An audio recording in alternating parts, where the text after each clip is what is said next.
कभी कभी सबसे बड़ा खतरा बाहर नहीं, बल्कि उसी जगह होता है जहां हम रोज मेहनत करने जाते हैं। ये कहानी है एक ऐसी लड़की की जिसने डर के सामने झुकने के बजाय सच का रास्ता चुना। ये कहानी है खामोशी तोड़ने की। मैंने जब उस ऑफिस में कदम रखा था तो मेरे चेहरे पर डर नहीं, उम्मीद थी। छोटा सा शहर, बड़े सपने और पहली अच्छी नौकरी। मेरे लिए यह नौकरी सिर्फ पैसा नहीं थी, यह मेरे आत्मसम्मान की पहचान थी। ऑफिस का माहौल शुरू में ठीक लगा, लोग मुस्कुराते थे, काम सिखाते थे। और फिर वह मेरा बॉस, सभ्य भाषा, साफ कपड़े और बातों में मिठास। वो अक्सर कहता, आप बहुत टैलेंटेड हैं, आगे जाएंगी। शुरू में ये शब्द अच्छे लगे, क्योंकि हर नया इंसान थोड़ा भरोसा ढूंढता है। दिन बीतते गए, काम का दबाव बढ़ा, लेकिन बॉस का ध्यान भी। कभी देर तक रोक लेना, कभी बेवजह तारीफ, कभी निजी सवाल। मैं खुद को समझाती, शायद ज्यादा सोच रही हूँ। फिर एक दिन ऑफिस में अनाउंसमेंट हुआ, आज टीम पार्टी है। मैं जाना नहीं चाहती थी, लेकिन कहा गया, बॉस को बुरा लगेगा। उस रात मैं नहीं जानती थी कि यह पार्टी मेरी जिंदगी का सबसे बड़ा मोड़ बनने वाली है। मुझे नहीं पता था कि भरोसा कितना महंगा पड़ सकता है। ऑफिस की पार्टी सुनने में जितनी हल्की लगती है, असल में उतनी होती नहीं। शाम होते होते ऑफिस का माहौल बदलने लगा। डेस्क पर रखी फाइलें हटाई गई, लाइट्स थोड़ी धीमी कर दी गई। लोग हंस रहे थे, म्यूजिक चल रहा था, लेकिन मेरे दिल में अजीब सी घबराहट थी। मैं कोने में खड़ी थी, सोच रही थी, थोड़ी देर रुकूं और निकल जाऊं। तभी बॉस की आवाज आई, आज तो सबको एंजॉय करना है। उनकी आवाज में आदेश कम, दबाव ज्यादा था। एक सीनियर ने मुझसे कहा, अरे नहीं हो, मना मत करो, बॉस नोटिस कर लेते हैं। मैं समझ गई कि यहाँ ना कहना इतना आसान नहीं था। मेरे हाथ में एक गिलास पकड़ाया गया। मैंने साफ कहा, मुझे नहीं चाहिए। सब हंस पड़े, जैसे मेरी बात मजाक हो। बॉस ने मुस्कुराकर कहा, इतनी सी बात में क्या डर। वो मुस्कान मेरे दिल तक नहीं पहुंची, वो कहीं और कुछ और कह रही थी। मैंने गिलास टेबल पर रख दिया, लेकिन नजरें अब मुझ पर टिक गई थीं। हर कोई मुझे देख रहा था, जैसे मैंने कोई बड़ी गलती कर दी हो। मुझे पहली बार एहसास हुआ, ये सिर्फ पार्टी नहीं, ये इम्तिहान है। काम का नहीं, मेरी सहमति का। उस शाम मैं बहुत अकेली महसूस कर रही थी, भीड़ के बीच खड़ी होकर भी। और मुझे ये भी लगने लगा कि यह रात इतनी आसान नहीं होगी जितनी मैं सोच रही थी। पार्टी अब शोर में बदल चुकी थी। हंसी ज्यादा तेज थी, म्यूजिक ज्यादा ऊंचा, और मेरी बेचैनी उससे भी ज्यादा। मैं एक कोने में खुद को समेटे खड़ी थी, बस यही सोचते हुए, थोड़ी देर और, फिर निकल जाऊंगी। तभी बॉस फिर पास आए। इस बार उनकी आवाज में पहले जैसी मिठास नहीं थी, बल्कि एक अजीब सा भरोसा था, जैसे उन्हें यकीन हो कि मैं मना नहीं कर पाऊंगी। उन्होंने धीरे से कहा, बस एक ड्रिंक। इतना सोचने की क्या जरूरत है। मैंने फिर साफ कहा, सर मुझे नहीं पीनी। उन्होंने हंसते हुए कहा, आप बहुत सीरियस हो जाती हैं। ऑफिस में आगे बढ़ना है तो थोड़ा घुलना मिलना सीखना पड़ता है। ये शब्द सीधे मेरे मन पर वार कर रहे थे। ये कोई सलाह नहीं थी, ये दबाव था। मुझे समझ आने लगा था कि यह सब मेरी सहमति से कम मेरी मजबूरी से ज्यादा जुड़ा है। पास खड़े लोग सब देख रहे थे, लेकिन कोई कुछ नहीं बोल रहा था, क्योंकि यह बॉस था, और बॉस के सामने अक्सर लोग खामोश हो जाते हैं। मेरे हाथ में फिर से गिलास थमाया गया। मैंने नहीं पिया, लेकिन हाथ भी नहीं हटा पाई। डर, नौकरी खोने का डर, भविष्य का डर, सब एक साथ मेरे भीतर शोर मचा रहे थे। उस पल मुझे पहली बार यह एहसास हुआ कि गलत चीज हमेशा जबरदस्ती से नहीं आती। कभी कभी वो मुस्कुराकर, मीठी बातों में, बस एक बार कहकर हमारी हदें तोड़ती है। मेरे अंदर कुछ टूट रहा था, और मुझे ये डर भी सताने लगा कि यह सिर्फ शुरुआत है। क्योंकि जब कोई आपकी ना को सुनना बंद कर दे, तो अगला कदम और भी खतरनाक होता है। पार्टी अब मुझे घुटन देने लगी थी। कमरे में लोग थे, लेकिन मेरे लिए कोई नहीं था। हर आवाज मुझे तेज लग रही थी, हर हंसी मुझे चुभ रही थी। मैं बार बार घड़ी देख रही थी, जैसे समय से कह रही हूँ, बस जल्दी बीत जाओ, लेकिन समय जैसे थम गया था। बॉस की नज़र बार बार मुझ पर टिक जाती थी। वो नज़र अब तारीफ की नहीं थी, वो नियंत्रण की थी। मैंने वॉशरूम जाने का बहाना बनाया। थोड़ी देर खुद के साथ रहना चाहती थी। आईने के सामने खड़ी होकर मैंने खुद से पूछा, क्या मैं गलत हूँ? क्या मना करना मेरी गलती है? लेकिन जवाब मुझे अंदर से मिला, नहीं। गलत वो सोच है जो ना को कमजोरी समझती है। जब मैं वापस आई तो पार्टी और भी बिखर चुकी थी। कुछ लोग जा चुके थे, कुछ नशे में थे, और मैं और भी अकेली। बॉस फिर पास आए। इस बार उनके शब्द कम थे लेकिन मतलब ज्यादा भारी। उन्होंने कहा, इतनी देर हो गई है, अकेली कैसे जाओगी? ये सवाल मदद जैसा लग सकता था लेकिन मेरे लिए ये डर बन गया। मैंने कहा, मैं खुद चली जाऊंगी। उन्होंने हल्की मुस्कान के साथ कहा, इतनी चिंता क्यों? मैं हूं ना। उस पर मुझे समझ आ गया कि यह चिंता नहीं, ये दबाव है। मेरे अंदर अलार्म बजने लगा था, दिल तेज धड़क रहा था, हाथ ठंडे पड़ गए थे। मैं चाहकर भी किसी से मदद नहीं मांग पाई, क्योंकि कभी कभी डर आवाज छीन लेता है। और उस रात मैंने महसूस किया, सबसे खतरनाक जगह वह होती है जहां आप सुरक्षित समझते हैं। पार्टी के बाद के दिन मेरे दिमाग में उलझन थी। वो मुस्कुराहट, वो बातें अब केवल दबाव लगने लगी थी। ऑफिस आते ही बॉस का अलग व्यवहार महसूस हुआ। पहले जैसी शालीनता नहीं थी, बल्कि एक छुपा हुआ मतलब था। वो अक्सर मुझसे अकेले मिलने की कोशिश करता, छोटे छोटे बहाने बनाता। काम के सिलसिले में थोड़ी बात करनी है, या फिर तुम्हारे लिए कुछ खास टिप्स हैं। शुरुआत में मैंने इसे नजरअंदाज किया, सोचा शायद मैं ही ज्यादा सोच रही हूँ। लेकिन एक दिन जब मैं देर से ऑफिस छोड़ रही थी, वो अचानक सामने आ गया।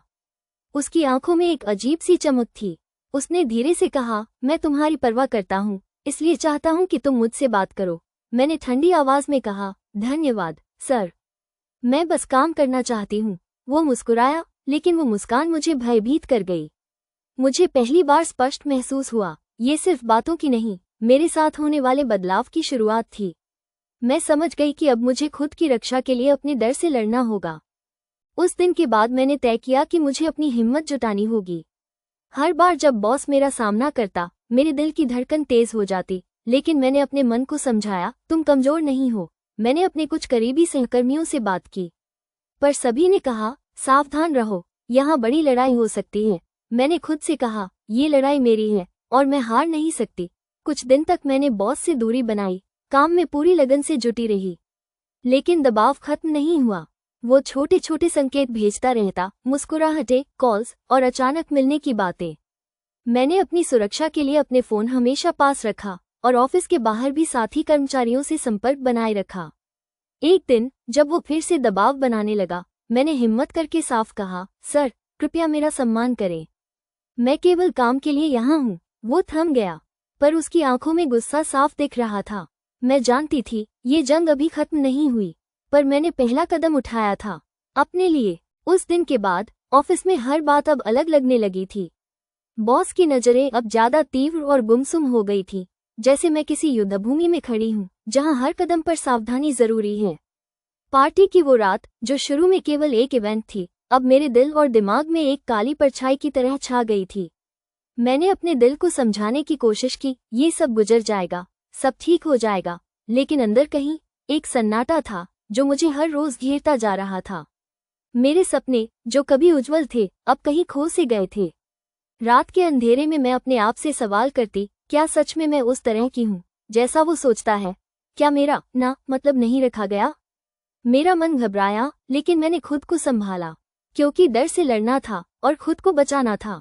उस रात मैंने एक ठाना, मैं चुप नहीं रहूंगी। सन्नाटे में मेरी आवाज धीरे धीरे उठने लगी थी। हर दिन डर और सच के बीच की लड़ाई थी। डर जो मुझे चुप रहने को कहता था, और सच जो मेरी आवाज बनने को तरसता था। मैंने महसूस किया कि डर सिर्फ एक भावना नहीं, बल्कि एक दीवार है जो हमें आगे बढ़ने से रोकती है।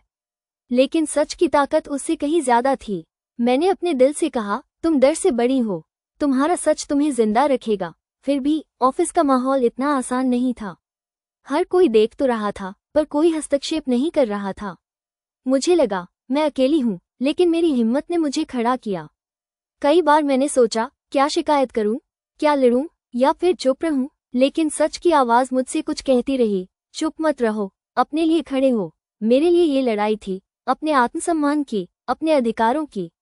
और मैं जानती थी ये लड़ाई आसान नहीं होगी, लेकिन मैं हार नहीं मान सकती थी। मेरे मन में एक सवाल बार बार गूंज रहा था, कैसे साबित करूं कि मैं गलत नहीं हूं? कैसे दिखाऊं कि मेरी हिम्मत मेरे लिए कितनी बड़ी है? मैंने सोचा कि केवल बातें करने से कुछ नहीं होगा, मुझे सबूत जुटाने होंगे, ताकतवर बनना होगा। लेकिन यह आसान नहीं था। सबूत कहाँ से लाऊं, किस पर भरोसा करूं? कई रातें मैंने जगकर सोच विचार किया, अपने आप से लड़ती रही।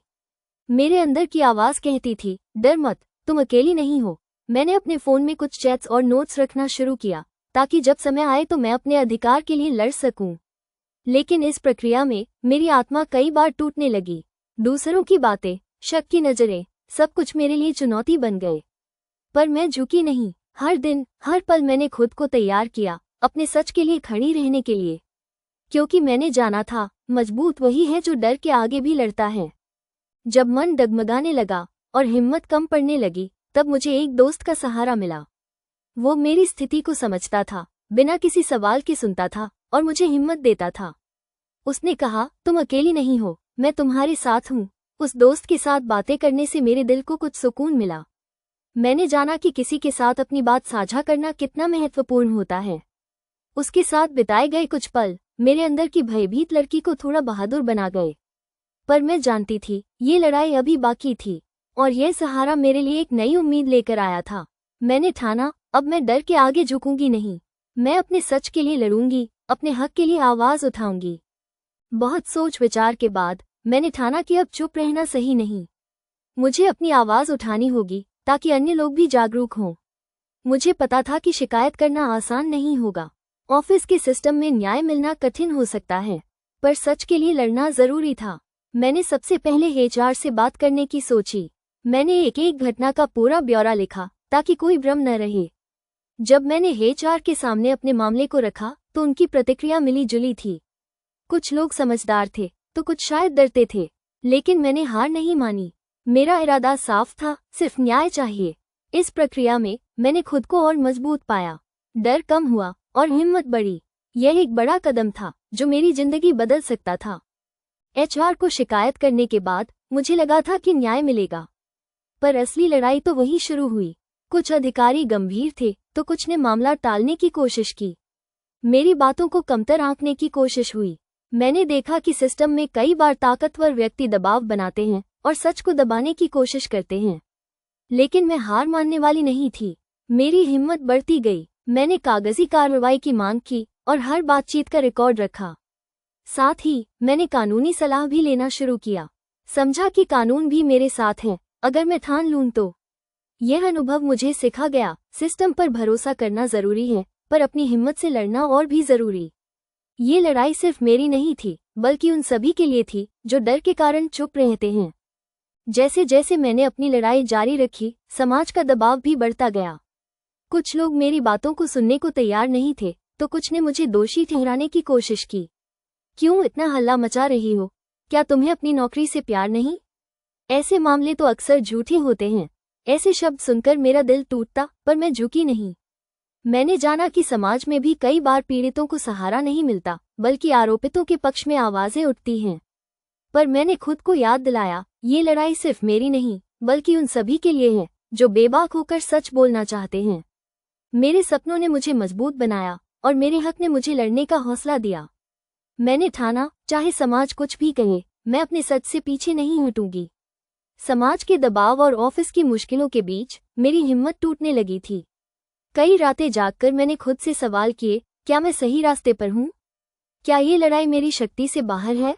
कभी कभी अकेलापन इतना गहरा होता था कि लगने लगता था मैं पूरी तरह अकेली हूँ। लेकिन हर बार मेरा दिल कुछ कहता, तुम कमजोर नहीं, तुम लड़ाई की शिकारी हो। मैंने खुद को संभाला और सोचा कि हार मानना मेरी सबसे बड़ी गलती होगी। मैंने ठाना, फिर चाहे जितनी भी मुश्किलें आए, मैं अपने सच और न्याय के लिए लड़ती रहूंगी। ये कठिन सफर था, पर मेरा इरादा पक्का था। जब टूटती हिम्मत को अपने जज्बे से जोड़ा जाता है तो फिर से उठना आसान हो जाता है। मैंने खुद को याद दिलाया, तुमने अभी तक सब कुछ नहीं खोया है। तुम्हारे पास तुम्हारी आवाज है और तुम्हारा हक। अपने मन में नई उम्मीद जगाई और हर दिन एक नया संघर्ष माना। मैंने अपने आसपास के लोगों से मदद मांगी, अपनी कहानी साझा की ताकि और लोग भी जागरूक हों। मेरी लड़ाई अब केवल मेरे लिए नहीं, बल्कि उन सभी के लिए थी जो डर के कारण चुप रहते हैं। हर कदम पर मुश्किलें थीं, लेकिन मैंने खुद को कभी कमजोर नहीं पाया। इस बार मैं न सिर्फ खुद के लिए, बल्कि समाज के लिए भी खड़ी थी। मेहनत, हिम्मत और संघर्ष के बाद आखिरकार सच धीरे धीरे सामने आने लगा। कुछ सहकर्मियों ने मेरा समर्थन करना शुरू किया। वे भी जानते थे कि ऑफिस में कुछ गलत हो रहा है, लेकिन डर के कारण चुप थे। एचआर की टीम को अब भी दबाव झेलना पड़ रहा था, पर अब वे मामले की गहराई से जांच करने लगे। मैंने अपने पास जो सबूत और नोट्स रखे थे उनसे बात और भी मजबूत हुई। कुछ दस्तावेज और गवाह सामने आए जो मेरी कहानी को और प्रबल बनाते थे। बॉस के असली चेहरे को उजागर करने का समय था। मैंने महसूस किया कि सच की ताकत डर और दबाव से कहीं ज्यादा होती है। अब लड़ाई केवल मेरे लिए नहीं बल्कि सभी पीड़ितों के लिए थी। जैसे जैसे सच्चाई उभरने लगी, बॉस का असली चेहरा सबके सामने आया। वो अब सिर्फ एक सभ्य इंसान नहीं था बल्कि अपने पद का गलत इस्तेमाल करने वाला व्यक्ति था। कुछ सहकर्मियों ने खुलकर मेरी मदद की तो कुछ ने डर के मारे अभी भी चुप्पी साध रखी थी। बॉस की चालाकियां, झूठ और दबाव अब सबके सामने थे। उसने कोशिश की कि वो खुद को निर्दोष दिखाए, लेकिन सबूत और गवाहों ने उसकी बातों को झूठा साबित कर दिया। ऑफिस में माहौल बदल गया और मैं महसूस कर रही थी कि मेरी लड़ाई रंग ला रही है। ये केवल मेरी जीत नहीं थी बल्कि उस हर लड़की की जीत थी जिसने कभी डर के आगे चुप्पी साध ली थी। सच सामने आने के बाद न्याय की लड़ाई शुरू हुई। ऑफिस के भीतर और बाहर लोगों ने इस मामले पर ध्यान देना शुरू किया। एचआर ने औपचारिक जांच शुरू की और मैंने कानूनी मदद लेना भी शुरू कर दिया। ये लड़ाई आसान नहीं थी। कई बार मुझे थकान महसूस हुई, कई बार मेरे मन में सवाल उठे, क्या मैं जीत पाऊंगी? लेकिन मेरी हिम्मत ने मुझे रोकने नहीं दिया। मैंने हर कागज, हर गवाह को संभाला और अपने हक के लिए पूरी ताकत से लड़ी। ये केवल एक व्यक्तिगत मामला नहीं था, यह उन सभी के लिए एक मिसाल था जो अपने अधिकारों के लिए आवाज उठाने से डरते हैं। मेरी कहानी ने कई लोगों को प्रेरित किया और बदलाव की एक किरण जगी। कई महीनों की मेहनत और संघर्ष के बाद आखिरकार न्याय का फैसला आया। मुकदमे में सभी पक्षों की बातें सुनी गईं, सबूतों की गहन जांच हुई और सच के पक्ष में निर्णय दिया गया। बॉस को उसकी गलती माननी पड़ी और उसे कार्यालय से निलंबित कर दिया गया। यह निर्णय केवल मेरे लिए नहीं बल्कि उन सभी के लिए एक संदेश था जो अन्याय के खिलाफ आवाज उठाना चाहते हैं। मेरी इस लड़ाई ने साबित कर दिया कि अगर हम हिम्मत से खड़े हों तो कोई भी ताकत हमें दबा नहीं सकती। ये जीत मेरी नहीं, सभी पीड़ितों की थी जो न्याय की उम्मीद करते हैं। न्याय मिलने के बाद मेरा जीवन एक नई दिशा में चला। मैंने जाना कि डर को जितना आसान नहीं बल्कि सच को बोलना और लड़ना सबसे बड़ी ताकत है। ऑफिस का माहौल अब बेहतर था और मेरी कहानी ने अन्य महिलाओं को भी अपना अधिकार मांगने का हौसला दिया। मैंने खुद को मजबूत पाया और अपने अनुभव से दूसरों की मदद करने का प्रण लिया। ये सफर कठिन था, लेकिन मेरी हिम्मत, समर्थन और सच ने मुझे नई ऊंचाइयों तक पहुंचाया। ये कहानी सिर्फ मेरी नहीं बल्कि हर उस व्यक्ति की है जो डर के आगे भी खड़ा होता है। हम सब मिलकर एक बेहतर समाज बना सकते हैं जहां हर किसी को सम्मान मिले और हर आवाज सुनी जाए। धन्यवाद दोस्तों, हमारी इस कहानी को सुनने के लिए। अगर आपको यह वीडियो पसंद आया हो तो लाइक जरूर करें और ऐसे ही और प्रेरणादायक कहानियों के लिए हमारे चैनल को सब्सक्राइब करना न भूलें। अपने विचार कमेंट में जरूर बताएं और अगर आप चाहते हैं कि मैं अगला भाग जल्दी लाऊं तो सब्सक्राइब और बेल आइकन दबाएं। मिलते हैं अगले वीडियो में, तब तक के लिए अपना ख्याल रखें और सच के साथ खड़े रहें।